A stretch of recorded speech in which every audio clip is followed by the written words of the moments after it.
अस्सलाम वालेकुम। मैं हूँ सज्जाद अनवर। सत्तार खान साहब के साथ आपकी खिदमत में हाज़िर हूँ। नया दौर मीडिया नेटवर्क। ईद की छुट्टियों के बाद आपसे पहली मुलाकात हो रही है। खान साहब, बड़ी खबरें हैं।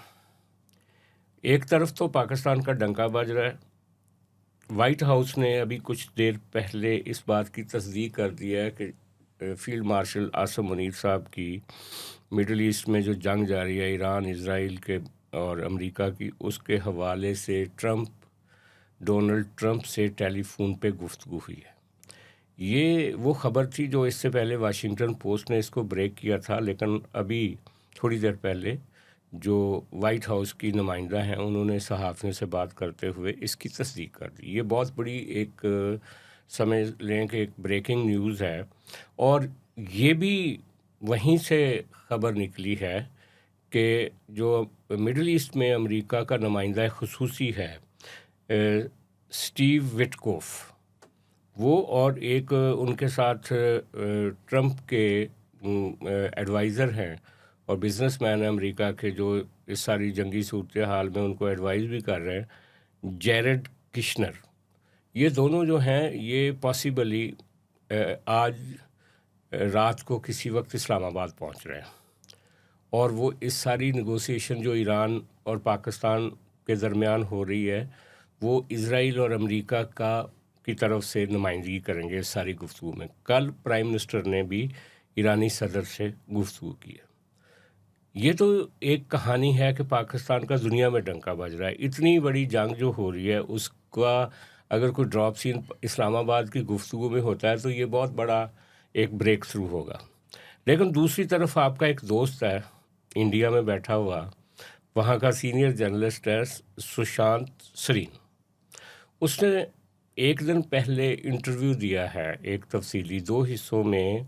एक जो यूट्यूबर है रणवीर अलाहाबादिया, उसको इंटरव्यू दिया है और उसमें उन्होंने सो कॉल्ड पाकिस्तान के ख़िलाफ़ इतनी नफ़रत उगली है, बल्कि उन्होंने कहा कि ये पाकिस्तान का चेहरा है और उसने सारी दहशतगर्दी और बाकी सारी चीज़ें पाकिस्तान पे जो हैं वो थोपने की कोशिश की है। उसका ज़िक्र मैंने इसलिए किया है कि वो आपका दोस्त था और आपके साथ उसकी मुलाकातें, काफ़ी ज़्यादा मुलाकातें रही हैं लाहौर में। आप उनको हाफ़िज़ सईद साहब से मिलवाने में भी आपने एक किरदार अदा किया था, जिसको जाके उसने मुख्तलिफ़ एंगल से रिपोर्ट किया। तो ये इन दोनों मौज़ूआत पे बात करते हैं। पहले तो ये कि आपको क्या दिखाई देता है, ये काफ़ी मैं समझता हूँ कि इस सारी अगर आप इसको हिस्टोरिकल पर्सपेक्टिव में देखें तो पाकिस्तान ने इतने बड़े पैमाने पे कभी इस तरह की मीडिएशन नहीं करवाई। एक ज़माना था जब चीन के साथ पाकिस्तान ने यूरोप और अमेरिका की गुफ्तगू करवाई थी, जुल्फ़िकार अली भुट्टो जब वज़ीर ख़ारजा थे। आज ये उसके बाद दूसरा मौका है कि ईरान की और अमेरिका और इज़राइल के दरमियान जो लड़ाई उसमें पाकिस्तान जो है वो मीडिएट कर रहा है। इसको आप कैसे देखते हैं? अभी अखबारात में बात आई, अखबारात कौन से मगरबी अखबारात में, वहाँ जी, पे बात आई कि जी पाकिस्तान एक बीच में एक सालिसी का रोल प्ले कर रहा है और बहुत बड़े लेवल पे, जिस पे ईरान भी मुत्तफिक है और अमेरिका भी मुत्तफिक है। अब हमने कभी खबर ऐसी नहीं दी। हमारा मीडिया तो लगा होता है ना कि कुछ चीज़ें उछाल सकता है तो उछालता है, कुछ गिरा सकता है तो गिराता है। इनको खबर के बारे में नहीं है, इनको बस उछालने और गिराने के बारे में हाँ, है। ये मगरबी इनको ये बताता भी तो कोई नहीं है ना। कोई बताता भी नहीं, लेकिन कोई ना बताने का मतलब ये थोड़ी होता है कि आप किसी को उछाल रहे हों, पगड़ी हाँ, उछाल रहे हों हाँ, बिल्कुल, और बिल्कुल। किसी के गिरा रहे हों, तो ये तो गलत बात है। तो ये मगरबी अखबारात कुछ ना कुछ डिग करते हैं, उसके बाद खबर निकालते हैं जो अल्टीमेटली साबित हो जाती है कि ये खबर ये सही थी। खबर दुरुस्त थी। उससे स्टेचर जो वर्ल्ड वाइड जो स्टेचर पाकिस्तान का बनता है, एक ज़माना वो था कि हमें दहशतगर्दी के अलावा कभी भी रेफ़र नहीं किया जाता था। हमने वो ज़माना भी देखा, लंबा चौड़ा अरसा गुज़रा, जहाँ कहीं पाकिस्तान की बात होती थी, दहशतगर्दी के हवाले से हमारा ज़िक्र आया था, जिस पे हम शर्मिंदा भी होते थे और कई दफ़ा हम मगरबी ममालिक को कहते थे कि आप ज़रूरत से ज़्यादा कर जाते हो। जनरल मुशर्रफ ने खुद कहा था कि इमेज प्रॉब्लम है हमें। हमारा प्रॉब्लम है। अब वो आगे एक नया एक ऐसा वर्क, तारीख़ के वर्क उल्टे जा रहे हैं जिसमें हम एक बिल्कुल डिफरेंट स्टेज पे जाके दुनिया में ऐसे लगता है कि जैसे हम कोई मुल्क, कितना बड़ा मुल्क है, हालांकि छोटा सा मुल्क है हमारा पाकिस्तान, लेकिन जिस तरीके से वो बयानबाजी शुरू हो गई, जिस कॉन्टेक्स्ट में जिक्र हो रहा है, उसमें हम इस जगह पे चले गए हैं कि जिसमें ऐसे लगता है कि शायद इंडिया को, नरेंद्र मोदी को शायद इस चीज़ की बड़ी तकलीफ एक मरतबा फिर मैं कहता हूँ कईयों को दौरा पड़ सकता है। दौरा पड़ सकता है। बिल्कुल यकीनी। तो आप इन बातों पे ना अपने आप को रखेंगे, आपको दौरा पड़ना शुरू हो जाए। तो उस हवाले से अब हम उम्मीद ही कर सकते हैं कि पाकिस्तान, और पिछले दिनों पाकिस्तान के हवाले से कुछ ऐसा एक प्रोपेगेंडा शुरू कर दिया गया जिसका कोई वजूद ही नहीं था।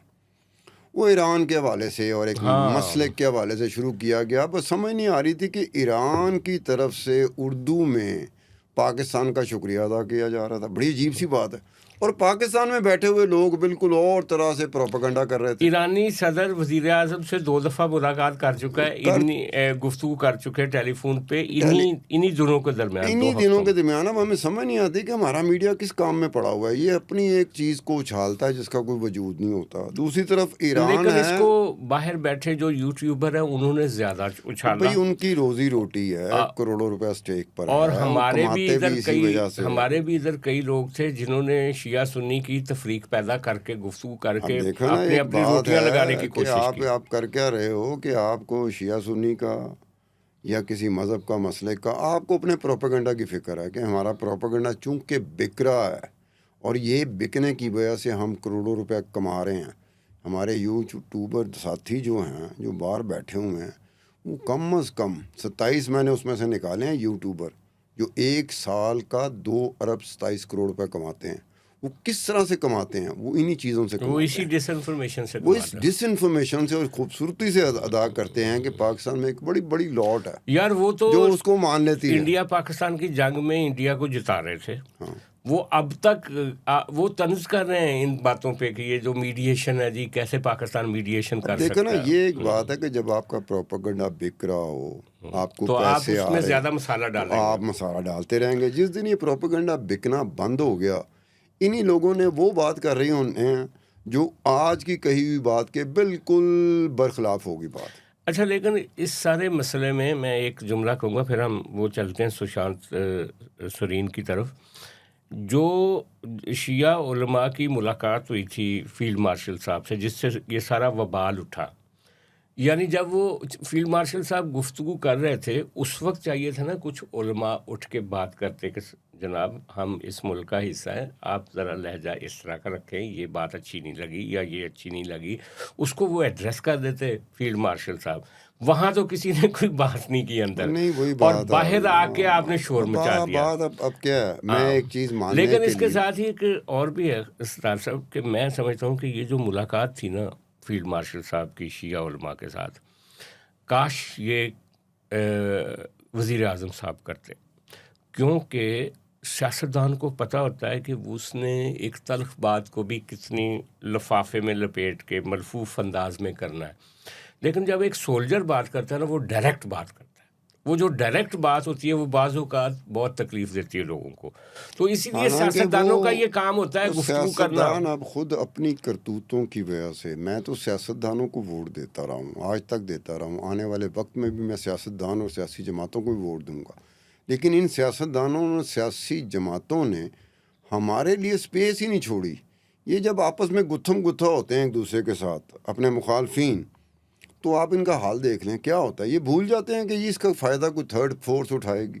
थर्ड फोर्स बड़े आराम से उठा लेती है। हाँ, लेकिन थर्ड फोर्स को चाहिए ना कि वो इस तरह की फिर दरारें ना पैदा हों चलें ना। सुशांत सरीनी हाँ की तरफ आएँ। हाँ, अब आ गई बात ये जो इंडियन प्रोपेगेंडा है। मैं इंडिया के यूट्यूबर्स तो खैर सुबह शाम लगे होते हैं और वो मुख्तलिफ तरह के लोगों को बुला के पाकिस्तान के ख़िलाफ़ ज़हर उगल रहे होते हैं। लेकिन आज सुशांत सरीन के मसले पे, इसलिए सरीन के मसले पे आपसे बात करना चाह रहा हूँ कि उसकी गुफ्तगू जो मैंने सुनी है सारी की सारी, उसमें एक आपका वो रोल था जो कि आपने पहले भी मुझे बताया था कि सुशांत के साथ आपका एक बड़ा करीबी ताल्लुक था। वो ऐसा हुआ है ना कि सुशांत पाकिस्तान आता रहता था, और जी जी सुशांत सरीन उन इंडियन जर्नलिस्टों में है जो सबसे पहले मेरे दोस्त बने थे, तो सुशांत सरीन का नाम पहले आता है। जी जी। तो ये लोग पाकिस्तान आते रहते थे। तो ये होता था कि ये आते थे, फिर ये पॉलिटिशियन को ढूंढते थे कि इंटरव्यूज़ करने हैं। पॉलिटिशियन तो मिल जाता था। तो एक दफ़ा ये सनफोर्ड होटल है लिबर्टी में, तो वहाँ इसके कमरे में बैठा हो, तो मेरे सामने सुशांत मौलाना फजल रहमान के लिए किसी को कह रहा था कि मौलाना फजल रहमान का इंटरव्यू करना है। तो जब इसने फ़ोन बंद किया तो मैं चढ़ गया सुशांत सरीन पे। मैं कहा सुशांत ऐसा इंटरव्यू करो कि तुम पहले इंडिया के जर्नलिस्ट बन सकते हो, ऐसा इंटरव्यू करो।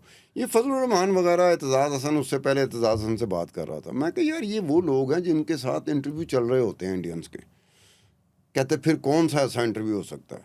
मैं कहा यार मैं कोशिश कर सकता हूँ तेरी हाफिज़ सईद से, लश्कर तैयबा और जमात-उद-दावा का जो हाफिज़ सईद है उससे तेरा इंटरव्यू करवा दूँ, या फिर मौलाना फजलुर रहमान खलील, नॉट मौलाना फजलुर रहमान ये जो सियासी है, वो जो जिहादी है मौलाना फजलुर रहमान खलील।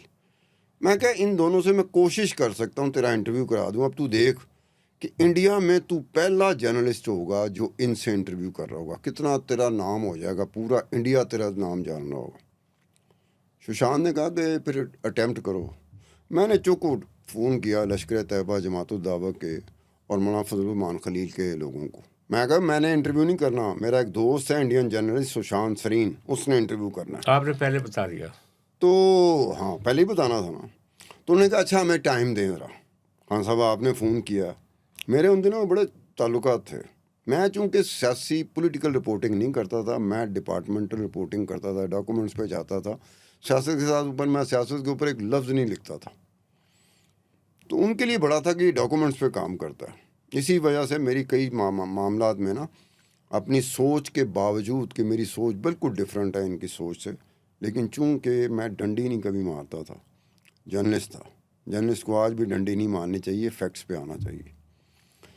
तो थोड़ी देर बाद मुझे 2-4 घंटों बाद, अब चूँकि याया मुजाहिद का नाम लिया है सुशांत सरीन ने अपने हाँ, इंटरव्यू उसने में, हाँ, बिल्कुल, तो बिल्कुल। इसलिए मैं भी सिर्फ याया मुजाहिद का नाम लूँगा। हम्म। तो याया मुजाहिद का मुझे फ़ोन आया। उन्होंने कहा खान साहब, उसने खान बाबा होटल का भी तो जिक्र नहीं किया। खान बाबा नहीं, ये सन फोर्ट था। अच्छा, नहीं ये जो सन फोर्ट लिबर्टी में उस तरह तो बाकी मुलाकातें हुई अच्छा, ना, अच्छा, अच्छा। ये जो वाक़या हुआ ना हाँ, जब वो तो हाफिज़ आपने सईद, सनफोर्ड का किया।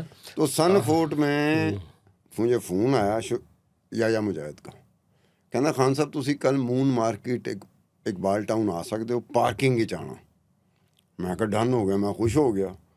तो एक बात है, याया मुजाहिद ने मुझे कहा, उन्होंने कहा जी हम तलाशी लेंगे, आपको बुरा ना लगे कि आपके मेहमान की भी तलाशी होगी। मैं कहा कोई गल नहीं यार, ये तो तुम लोगों का काम है। उन्होंने कहा ठीक है। फ़ोन बंद हुआ, मैंने सुशांत को कह दिया, मैं कहा सुशांत सरीन कल तू हाफिज़ सईद का इंटरव्यू कर रहा है। पहले मेरे ख्याल में मोस्ट प्रोबेबली जो फेस एक्सप्रेशन था ना सुशांत सरीन का, वो यही था कि शायद उसे यकीन नहीं आ रहा था, लेकिन मैंने कहा कि यार ये इस तरह से। अगले दिन मैंने एक star tour rent a car थी, वहाँ से मैं रेंट पे गाड़ियाँ मंगवाता होता था। तो मैंने उसको फ़ोन कर दिया, मैं कहा सुबह इतने बजे तूने सन फोर्ड गाड़ी भेजनी है। उसका जो मालिक था इरफान मरहूम, बेचारा फौत हो गया 1.5 साल पहले, लेकिन उसका जो भाई है उस्मान, मेरे उसके साथ आज भी ताल्लुकात हैं। हो सकता है आज रात को मैं उस्मान की तरफ भी जाऊं। तो स्टार टूर से मैंने कहा गाड़ी भेज देना। दूसरे दिन गाड़ी आ गई सन फोर्ट पे मैं और सुशांत सरीन गाड़ी में बैठे, ड्राइवर साथ था। मून मार्केट इलामा इकबाल टाउन गए, पार्किंग में जो बताया गया था। उसके बाद ये 5-6 लोग आए, टेंटेड इनकी गाड़ी थी, टोयोटा हाइएस। तो यह मुजाहिद उतरा, ये सारे मुजाहिद लगते थे, लश्कर तैयबा, जमात-उद-दावा। ये कभी आप इनको गौर करें ना तो ये मौलवी नहीं लगते, ये मुजाहिद लगते हैं। हाँ, इनका हुलिया ऐसा है, इनकी हुलिया वैसे भी नाफ तक तो दाढ़ी होती है इन सब ठीक की, है। लंबी तो लंबी। वो ये जब उतरे ना तो इन्होंने आगे कहा खान साहब 2 शर्तें ख़त्म हो गई, आपने हमारे साथ जाना है और कोई तलाशी नहीं होगी। मैं कहा थोड़ी मेहरबानी। वो चले गए इलामा इकबाल टाउन। अब वहाँ गए तो एक कमरा था, ये सुशांत सरीन ने भी बताया कि कमरा था कारपेट, कोई सोफ़ा शोफ़ा कोई फर्नीचर नहीं पड़ा हुआ था। उधर हम बैठे ही हैं तो 5, 7, 8, 10 मिनट बाद, ये बाकी लोग तो बैठे हुए थे, 5, 7, 10 मिनट बाद फिर हाफिज़ सईद साहब वो आए। हाफिज़ सईद साहब ने सलूका और धोती पहनी हुई थी, टोपी ऊपर पहनी हुई थी। मैं भी चूंकि हाफिज़ सईद को मैंने नहीं देखा था, जैसे सुशांत सरीन नहीं कह रहा कि उसने नहीं देखा था, तो मैंने भी नहीं देखा था, लेकिन गेज कर लिया कि ये हाफिज़ सईद, यानी पहली दफ़ा आप देख रहे थे। हाँ। तो हम उठे, हाफिज़ सईद बड़े अच्छे तरीके से मिला। मैंने बता दिया था याया मुजाहिद को, मैं कहा सुशांत भी पंजाबी टिका के बोलता है और मैं भी बोलता हूँ। तो हाफिज़ सईद ने आते ही पहली बात भला क्या की थी, उन्होंने कहा नाश्ता करोगे? सुबह का टाइम था। हमने कहा हाफिज साहब कराओगे तो ਤੁਹਾਡੀ ਮਿਹਰਬਾਨੀ है, ਤੁਹਾਨੂੰ भी सवाब होएगा जे साढ़े घरां दे बंदे नूं नाश्ता कराओगे। नाश्ता हमने सब ने इकट्ठे किया। अब ये अंदाज़ा करें कि सुशांत सरीन बैठा हुआ है, मैं बैठा हूँ, हाफिज सईद बैठा हुआ, और या मुजाहिद बाकी लोग चले गए। हमने नाश्ता किया। नाश्ते के बाद मुझे हाफिज सईद ने कहा कि खान साहब अपने दोस्त नूं कहो कि जिहड़ा टेप रिकॉर्डर है ऑन कर दे। मैं कहा नहीं, सुशांत सरीन दे मेंटल नोट्स बड़े शार्प है ने, और वाकई सुशांत सरीन के मेंटल नोट्स बड़े शार्प होते थे। मैं तो कई चीज़ें रात की बात लेकिन भूल जाता हूँ। हाफिज सईद साहब चाहते होंगे ना कि कोई मिस कोट ना करे। नहीं, वो हुआ, आगे की बताता हूँ ना। वो हुआ तो वो हाफिज सईद ने कहा ठीक है। फिर ये 1.5-2 घंटे का इंटरव्यू हुआ था। 1.5-2 घंटे के इंटरव्यू के बाद जब ख़त्म हुआ तो हाफिज सईद पुरतपाक अंदाज में मुझे ही मिले और सुशांत सरीन को भी मिले। मुझे बहरहाल उन्होंने कहा कि सत्तार खान साहब आपसे पहली मुलाकात हो रही है, लेकिन आपके बारे में बहुत जानता हूँ। बाहर निकले, गाड़ी में बैठे। गाड़ी में सुशांत सरीन ने एक ऐसी हरकत की थी। मैं कहा सुशांत अगर ये हरकत कोई देख ले तो तेरे मेरे रिश्ते को मशकूक नज़रों से देखेगा, क्योंकि एक्साइटेड था। ये सुशांत सरीन को पता था कि वो पहला इंडियन जर्नलिस्ट यानी उसने कोई बड़ा है जो प्रोफेसर हाफिज सईद का इंटरव्यू करके जा रहा है। उस दिन सुशांत सरीन बाकी एक एक्साइटेड एक हद तक था। सुशांत सरीन कुछ छिछोरा आदमी नहीं है। वो अमूमी तौर पे आपने नहीं देखा होगा खां में उछलना कूदना, सुशांत में नहीं है, लेकिन एक्साइटेड ज़रूर था कि मैंने एक काम कर लिया। उसके बाद मुख्तसर ये कि सुशांत सरीन चला गया इंडिया। अब एक सुबह को मैं उठ रहा हूँ, मुझे फ़ोन आ रहे हैं, मैं सोया हुआ था। जब मैंने फ़ोन देखा तो याया मुजाहिद का फ़ोन था। मैंने फ़ोन सुना, कहता याया मुजाहिद ने मुझे कहा कि वो इंटरव्यू छप गया है इंडिया च, सुशांत सरीन ने जिहड़ा प्रोफेसर हाफिज सईद दा कीता सी। मेरे वालों ते हाफिज सईद साहब वालों सुशांत सरीन दा शुक्रिया अदा कर देना कि सुशांत सरीन ने कोई डंडी नहीं मारी, कोई सियाको सबाक से हट के बात नहीं की, कोई कॉन्टेक्स्ट से आगे जाके कोई इंडियन व्यूज़ को बीच में नहीं मारा उन्होंने। मैं कहा बड़ी बात है। लेकिन अब मैं सुशांत सरीन को फ़ोन करता हूँ कि यार लश्कर तैयबा उन्होंने मुझे फ़ोन करके बताया कि तेरा इंटरव्यू छप गया, पहले तो तेरा काम था। तो मैंने सुशांत सरीन को इंडिया फ़ोन कर दिया। मैं कहा तेरा इंटरव्यू छप गया, तूने बताना था। उन्होंने कहा मैंने आज ही बताना था, लेकिन तुझे मुझसे पहले लश्कर तैयबा उन्होंने बता दिया। मैं कहा हाँ, उनका फ़ोन आया था। मैं कहा बहरहाल वो तेरा शुक्रिया अदा कर रहे थे कि खां कोई सुलझे जर्नलिस्ट तू मिलाया। मसलन ऐहो या इंडियन जर्नलिस्ट नहीं निकलिया जेड़ा वो होता ना कि इंटरव्यू करते हैं तो हम बीच में ना तोड़ मोड़ों मतलब को लोडेड बातें। ये बाकायदा प्रोफेसर हाफिज सईद ने, लश्कर तैयबा ने, याया मुजाहिद ने मुझे कहा कि जी हमारी तरफ से शुक्रिया अदा करें सुशांत सरीन का कि आउट ऑफ कॉन्टेक्स्ट नहीं गया। सुशांत सरीन की बल्ले बल्ले होगी पूरी इंडिया में। मुझे भी वो आर्टिकल भेज दिया। उसके बाद मेरे साथ क्या हुआ कि जब लोगों को पता चला, क्योंकि सुशांत ने अपने जैसे इस इंटरव्यू में नहीं कहा कि मेरा एक पाकिस्तानी जर्नलिस्ट मित्र है, उसने मेरा नाम तो नहीं लिया, उसने ये इंटरव्यू करवाया था। और मोस्ट प्रॉब्ली इसलिए नहीं लिया कि यार सतार के लिए कोई प्रॉब्लम ना बन जाए। तो इसी तरह से सुशांत सरीन ने अपने उस इंटरव्यू में इसको कोड किया हुआ है कि जी मेरा एक जर्नलिस्ट मित्र है पाकिस्तानी जिसने ये इंटरव्यू सारा करवाया। तो उसके बाद कुछ जर्नलिस्ट, इंडियन जर्नलिस्ट जो मेरे दोस्त थे, वो थोड़ी देर के लिए मुझसे नाराज़ हो गए।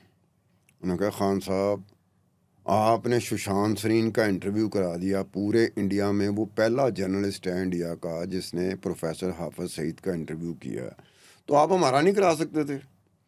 मैं कहा इत्तेफाक की बात है। उन्होंने कहा ये हमसे पहले का दोस्त है ना आपका सुशांत सरीन, इसलिए आपने किया। तो मैंने कहा यार मैं कोशिश करता हूँ, क्योंकि सुशांत के पास टाइम नहीं था, वरना मौलाना फजलुर रहमान खलील का भी तय हो गया था कि आपने इस्लामाबाद आके इंटरव्यू करना है। मैंने सुशांत सरीन को बताया भी था, लेकिन सुशांत सरीन ने कहा कि मैंने निकलना है इंडिया के लिए, मेरे पास टाइम नहीं है। क्योंकि जो टाइम बता रहे थे मौलाना फजलुर रहमान खलील के लोग मुझे बता रहे थे ना कि सुशांत सरीन को और आपने आना है इस्लामाबाद में मौलाना फजलुर रहमान खलील का आपने इंटरव्यू करना है, वो टाइम उससे ज़रा क्लैश कर रहा था। उससे पहले उसने निकलना था, उसका वीज़ा एक्सपायर हो रहा था। तो मैं कहा अच्छा उसने तो वो कर लिया, मौलाना फजलुर रहमान खलील का मैं इंटरव्यू करवा सकता हूँ। उनको मैं कह दिया, मैं माजरत कर ली थी मौलाना फजलुर रहमान खलील के लोगों के साथ कि सुशांत सरीन ने निकलना था, आपका ज़रा ये था कि आपने 2-3 दिन दिए थे, इसकी वजह से नहीं हो सका।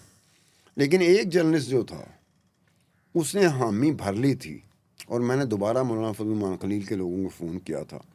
उसके बाद ये हुआ था कि उसके साथ भी कोई ऐसा वाक़या हो गया था उस जर्नलिस्ट के साथ कि मौलाना फजल रहमान खलील का इंटरव्यू नहीं हो सका, वरना वो बंदा इंडिया में पहला इंडियन जर्नलिस्ट होता जो मौलाना फजल रहमान खलील का इंटरव्यू करता। तो सुशांत सरीन जो ये कल का, कौन से सन का वाक़या ये है? 2001-2002 का वाक़या। अब देखें ना, 2002 के बाद आज 23 साल के बाद, 24 साल के बाद वो उस वाक़े को नरेट कर रहा है, लेकिन जितनी लोडेड गुफ्तगू कर रहा है वो, और जिस तरीके से वो पाकिस्तान को इमेज को ख़राब करने की कोशिश की उसने, ये एक मुख्तलिफ सुशांत सरीन ही सुशांत लगा। सरीन उस वक्त जब हमारा दोस्त था, जब रेगुलरली पाकिस्तान आता था, ये वो इंडियन जर्नलिस्टों में से एक इंडियन जर्नलिस्ट था जो बाकायदा रेगुलरली आता था। मेरे फैमिली टर्म्स थे सुशांत सरीन के साथ और बाकी इंडियन जर्नलिस्टों के साथ। फैमिली टर्म्स कैसे थे कि मेरी फैमिली के साथ भी सुशांत सरीन का था। सुशांत सरीन की उस वक्त शादी नहीं हुई थी जब हमारी दोस्ती शुरू हुई थी। तो सुशांत सरीन को एक गिला था कि सुशांत सरीन ने मुझे इनविटेशन भेजा अपनी शादी का, मैं कहीं फंसा हुआ था, मैं इंडिया नहीं जा सका। उसके बाद सुशांत सरीन ने आना था इंडियन डेलीगेशन के साथ। तो सुशांत सरीन इंडियन डेलीगेशन के साथ आया तो मैं उस वक्त एक इदारा था सैफमा, उसके जो करता धरता हैं वो आजकल लोगों को कहते फिरते हैं कि सतार के साथ तो मेरी दुश्मनी है। हालांकि वो चीज़ ऐसी है जो जर्नलिस्टिक रीज़न नहीं है, उसका बिल्कुल प्राइवेट और ज़ाती रीज़न है जो मेरे ख्याल में उनको नहीं उछालना चाहिए। मुझे तो लोग बुरा भला कहेंगे लेकिन मुझसे ज़्यादा उनकी बदनामी हो सकती है। तो उस वक्त ये था कि मैंने ये किया हुआ था कि जो भी इंडियन डेलीगेशन, श्रीलंका का डेलीगेशन, बांग्लादेश का डेलीगेशन, जितने सैफमा के डेलीगेशन होते थे जो कॉन्फ्रेंस में आते थे, उनका एयरपोर्ट हो या वाघा बॉर्डर हो, वहाँ पे प्रोटोकॉल मैं करवाता था, क्योंकि मेरी FIA इमिग्रेशन, मेरी कस्टम, मेरी सिविल एविएशन के साथ मेरी बड़ी खौफनाक पेनिट्रेशन थी उस ज़माने में। तो मैं पर्सनल लेवल पे वो सारी चीज़ें मैनेज कर लेता था कि डेलीगेशन आ रहा है, प्रॉपर तरीके का प्रोटोकॉल होना चाहिए। तो सुशांत सरीन जब इस्लामाबाद एयरपोर्ट में उतरा तो मैं एयरपोर्ट में रिसीव करने के लिए खड़ा था, बहुत सारे लोग थे सुशांत के साथ। तो सुशांत का दूर से नारा आया था कि तू मेरे ब्याह ते नहीं ना आया, मैं तेनों नहीं मिलांगा। अब ये वो बात थी कि सुशांत के वो व्यूज़ अपनी जगह पे वो बड़ा असर्टिव रहता था, लेकिन आज का जो सुशांत सरीन है वो पहले की निस्बत काफ़ी बदला हुआ, या तो वो मायूस हो चुका हुआ है पाकिस्तान इंडिया के रिलेशन के हवाले से, और या वो ये समझता है कि अब हमारे ताल्लुकात ठीक नहीं हो सकते। अच्छा, एक तो मैं उसका ये जो इंटरव्यू के दोनों हिस्से हैं ना वो देखें, हमारे देखने वाले भी देख सकते हैं, उसका थंबनेल हम लगा रहे हैं यहाँ पे इस वीडियो में। उसमें उसने दो बातें की हैं। एक बात उसने की है कि हालांकि वो उस पीस प्रोसेस का हिस्सा था, जैसे आप सैफमा कहते हैं, इधर से भी जर्नलिस्ट जाते थे, उधर से भी आते थे, और ये पीपल टू पीपल कांटेक्ट का एक सिलसिला था जो उस वक्त वो आए पाकिस्तान, पाकिस्तानी सोसाइटी का एक्सपोजर, उसने एक्सपोज हुए, हाफिज़ सईद का आपके ज़रिए इंटरव्यू किया, पॉलिटिशियन से मिले जो अपनी वो गुफ्तगू में कह रहे हैं। लेकिन आज वो इस स्टेज पे जाके खड़ा हो गया कि कहता है कि ये जो मोदी कर रहा है ना, एक तगड़े तरीके से पाकिस्तान को टक्कर दे रहा है, ये शुरू में ही होनी चाहिए थी, पाकिस्तान के साथ नरमी नहीं होनी चाहिए थी, और ये जो तगड़म अब मोदी कर रहा है उसको वो मोदी के जो जिंगुइज्म है या जो उसकी पाकिस्तान के ख़िलाफ़ दुश्मनी है उसको वो स्टैम्प कर रहा था। अच्छा, ये सुशांत सरीन ने अपने इंटरव्यू में एक बात भी की है, वो कहता मैं पाकिस्तान में आता था तो पाकिस्तान में लोग बड़े ओपन थे एज़ कम्पेयर टू इंडिया। हाँ, ये कहा उसने, तो बिल्कुल क्यों बिल्कुल। कहा, उसकी वजह भला क्या थी? हम जैसा बंदा जर्नलिस्ट जिसका पॉलिटिक्स मेरी बीट नहीं होती थी, मैं तो कभी CBR में घुस जाता था, कस्टम में घुस जाता था, इनकम टैक्स में घुस जाता था, FIA में घुस जाता था, मुख्तलिफ महकमों में घुस जाता था, डॉक्यूमेंट निकालता था, उसको रिसर्च करता था, इन्वेस्टिगेट करता था, फिर रिपोर्ट करता था। हमारे लोग ऐसे थे, ये सुशांत सरीन बड़े अच्छे तरीके से जानता है, जो उस वक्त ऐसी बातें हम लोग करते थे कि भाई बहुत सारे मामलात में तुम्हारे चीज़ें ठीक नहीं है, बहुत सारे मामलात में हमारी चीज़ें ठीक नहीं, ये होता था। लेकिन सुशांत जंप कर गया उस जगह पे जहाँ पर जहाँ उसने कहा कि वो ठीक है वो ठीक है। और ये गलत ये है। एक जो बदलाव है ना, क्योंकि हम लोग ओपनली गुफ्तगू क्या करते थे कि यार ये कश्मीर का इशू है ना, कश्मीर के इशू में पाकिस्तान की तरफ से ये गलत होता रहा, इंडिया की तरफ से ये गलत होता रहा। वो भी सुशांत सरीन हमारे साथ एग्री करता था, लेकिन आज सुशांत सरीन कह रहा है कि जो कुछ भी गलत हो रहा है ना वो आपकी तरफ से हो रहा है, हमारी तरफ से नहीं और हो रहा। हम जो गलत कर रहे हैं, यानी इंडिया जो गलत कर रहा है, वो जस्टिफाइड है। वो कह रहे हैं ये अच्छा बदलाव है, ये उसकी वजह सुशांत सरीन जानता होगा, अच्छा, क्योंकि मुझसे लेकिन काफ़ी अरसे से वो रास्ते लेकिन में एक नहीं है। चीज़ और है, नहीं वो लग रहा था कि वो अपनी कमिटमेंट से, अपने दिल से बात कर रहा था, लिहाजा किसी प्रेशर की वजह से वो नहीं लग रहा था। अच्छा, लेकिन सुशांत सरीन ने एक बात ज़हन में रखना, हम्म, सुशांत सरीन किसी प्रेशर में आने वाला नहीं है। हाँ, तो इसलिए वो ज़्यादा सुशांत नेगेटिव। सरीन ने मेरे सामने, अब एतजाज़ आसन साहब को मेरी ये बात शायद अच्छी ना लगे, सुशांत सरीन पीसी होटल में मेरे सामने, हम लोग कुछ 6 7 8 थे, तो एतजाज़ हसन साहब कोई किताबी हवाले से, इल्मी हवाले से कोई रेफरेंस दे रहे थे। हमें नहीं पता था, हमने वो किताबें पढ़ी नहीं हुई थी।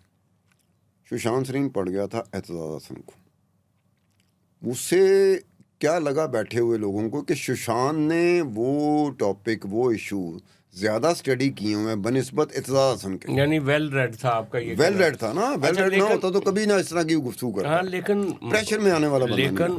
वो इस तरह का वेल रेड और एनलाइटेंड आदमी जितना नफरत से भरा हुआ अब सामने आया इन 2 एपिसोड्स में जो हमने देखे, तो वो मुझे तो हैरत हुई।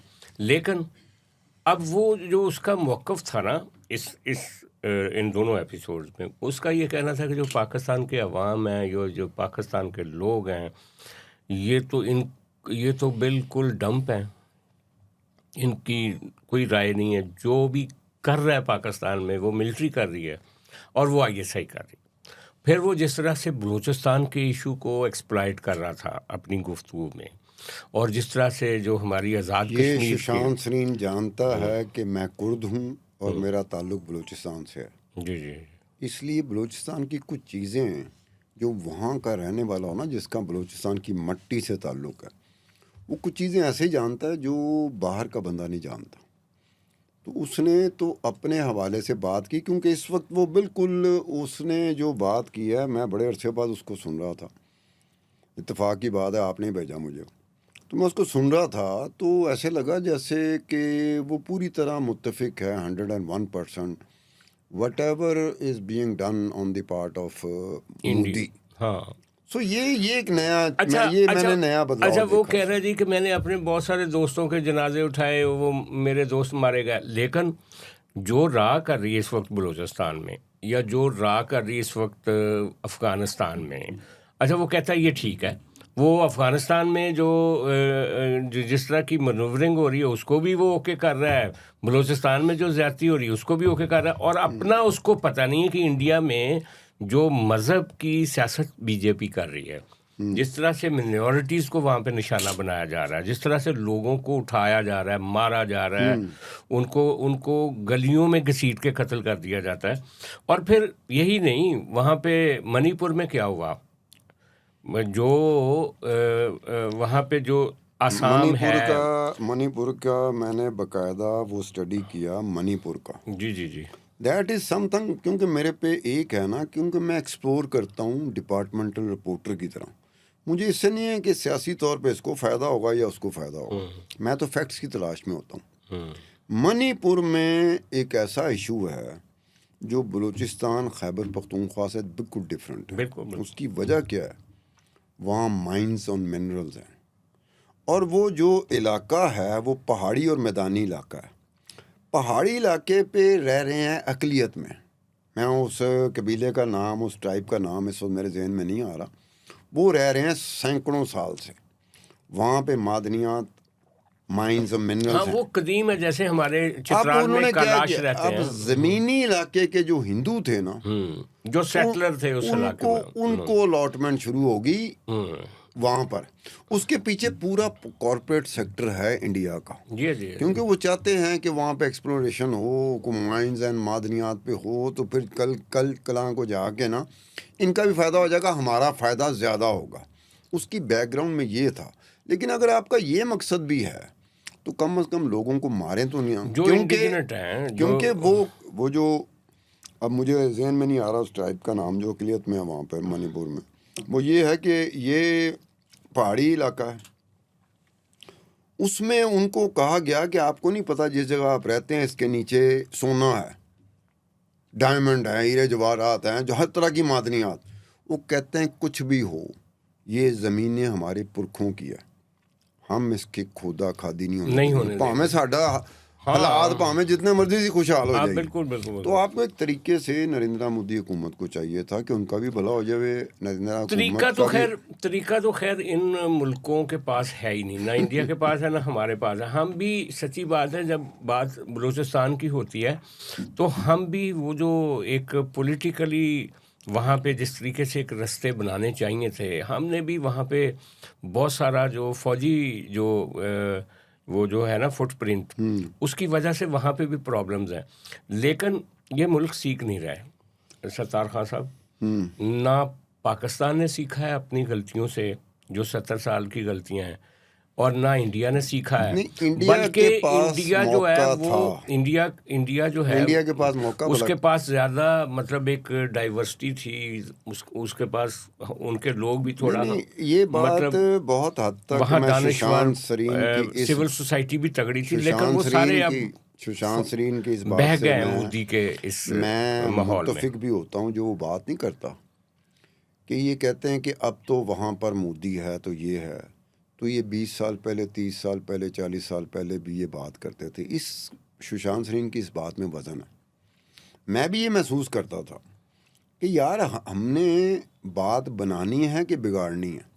अगर आप अपने स्टैंस पे खड़े हो गए, मैं अपने स्टैंस पे खड़ा हो गया, तो आप अपने मौक़िफ़ को असूली मौक़िफ़ कह रहे हैं, मैं अपने मौक़िफ़ को असूली मौक़िफ़ कह रहे हैं, तो बात तो बिगड़ेगी नहीं, बिगड़ेगी बात बनेगी नहीं। और अब इतनी बिगड़ गई कि इजराइल को मौका मिल गया है, अब बाकी दुनिया को मौका मिल गया। नरेंद्र मोदी से पहले आने से पहले जो सुशांत सिंह बता रहा था कि जब तक नरेंद्र मोदी नहीं आया था तब तक ये ज़रूर था कोई ना कोई डेवलपमेंट हो जाती थी, इंडियन आना जाना था, इंडियन लीडरशिप की तरफ से भी ये होता था कि कोई डेवलपमेंट होती थी। बीच में बहुत सारी चीज़ें रुकावटें बनती थी, बीच में दंगा फसाद भी हो जाता था, वो आतंकवादी जो कहते हैं बीच में वो भी हो जाता था, लेकिन ये है सिलसिला प्रोसेस चलता था।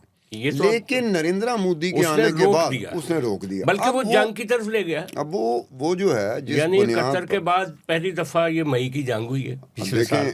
अब ये बात सुशांत सिंह को भी ज़हन में रखनी चाहिए कि मई की जंग से पहले वो जो बात कर रहा था वो काफ़ी हद तक दुरुस्त भी हो सकती है, लेकिन मई की जंग में जो पाकिस्तान ने इंडिया के साथ जो अशर किया, वो ज़ख्म अब ऐसा घिनौना घाव लगा उनको, उसके बाद वो बातों में उतना वजन नहीं रहा जितना मई की जंग से पहले था। लेकिन अब तो ये जो जैसे फील्ड मार्शल साहब अमेरिका के साथ डायरेक्ट, ट्रंप के साथ जैसे डायरेक्ट एक हार्ट लाइन पे हैं, तो मैं इंडियन तजियाकारों को, उनके सीनियर जर्नलिस्टों को खुद को कोसते हुए देखता हूँ। वो कहते हैं कि क्या चीज़ है उनके पास जो हमारे पास नहीं है, हम इर्रेलेवेंट हो रहे हैं। वो कहते हैं कि इंडिया इर्रेलेवेंट हो रहा है सारे सीन में। सारे बात कराना कि नरेंद्र मोदी के बारे में बार बार मैंने एक बात की है,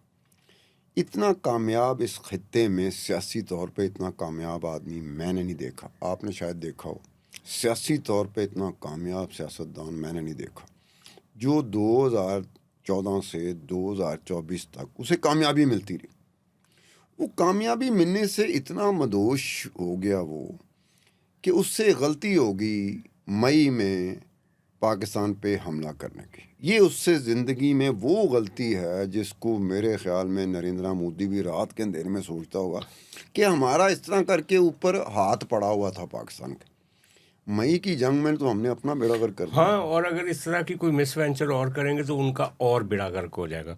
और क्योंकि कुछ इंडियन नजूमी जो कि इंडियन तो उस पर बिलीव करते हैं, वो कहते हैं कि मोदी जो है वो अब जाने वाला है, खा वहाँ पे बीजेपी की हुकूमत रहे, लेकिन मोदी की सर्वाइवल वहाँ पे खतरे में। ये बात किसी हद तक सही भला क्यों है? आप अपने लोगों को कितना का आसरा दे सकते?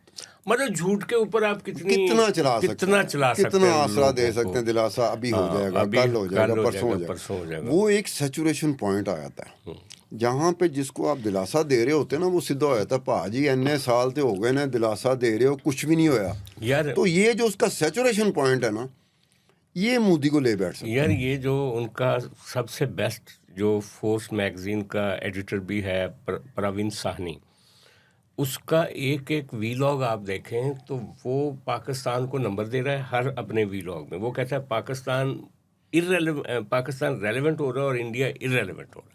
और वो अब उसने ये अभी आपने गल्फ की जिसका जंग, अब ये जिसका आपने जिक्र किया, प्रवीण साहनी, इसका जिक्र किया, अक्सर और बेशतर लोग इसका जिक्र करते हैं। एक ध्रुव राठी है, हाँ ध्रुव वो राठी, यंग लड़का है, वो हमारी तरह का सीनियर नहीं है। ध्रुव राठी ध्रुव राठी के मिलियंस में उसको देखा जाता है। मैं अब एक बात और, अच्छा, वो पाकिस्तान के बारे में थोड़ा उसने नेगेटिव भी किया, लेकिन वो नहीं अदरवाइज मोदी को बड़ा वो देखो ना expose ऐसे कर रहा है। बैलेंस करके चलता हाँ, है, मोदी वो को- ऐसे नहीं है कि मुंह उठा के। हाँ। अच्छा, उसका एक सबसे बड़ा क्रेडिट जो मैं देता हूँ ध्रुव राठी को, वो क्या क्रेडिट है, 2024 के इंतखाबात इंडिया के हुए ना, तो इंडिया ने, मोदी ने, बीजेपी ने नारा लगाया हुआ था 400 पार। 400 पार का मतलब ये था कि 400 से ज़्यादा सीटें हम जीतेंगे। वो 300 तक रहे।